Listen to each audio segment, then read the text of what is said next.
శ్రీకాకుళం జిల్లా పలాసలోని నకిలీ మద్యం అమ్మకాలకు వ్యతిరేకంగా ధర్నా జరిగింది.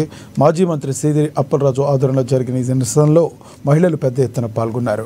కల్తీ మద్యం అమ్మకాలు జోరుగా సాగుతున్న ఎక్సైజ్ అధికారులు పట్టించుకోకపోవడంపై వారు నిరసన తెలిపారు.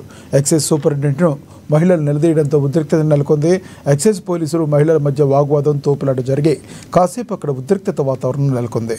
చంద్రబాబు ఎన్నికల ముందు నాణ్యమైన మందును అందిస్తామని భరోసా ఇచ్చారని గుర్తు చేశారు. గెలిచాక నకిలీ మద్యాన్ని సరఫరా చేసి అమ్ముతూ ప్రజల ప్రాణాలతో చెలగాటమాడుతున్నారని మాజీ మంత్రి సీదిరి అప్పలరాజు చెప్పుకొచ్చారు.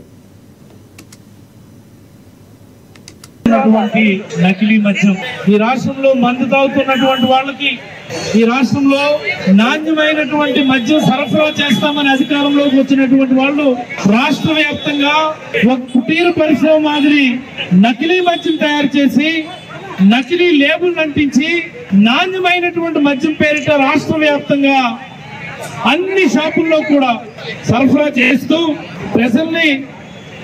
ప్రజల ఆరోగ్యాన్ని ఏ మాదిరి గుణ చేస్తా ఉన్నారో మనందరం చూస్తా ఉన్నాం.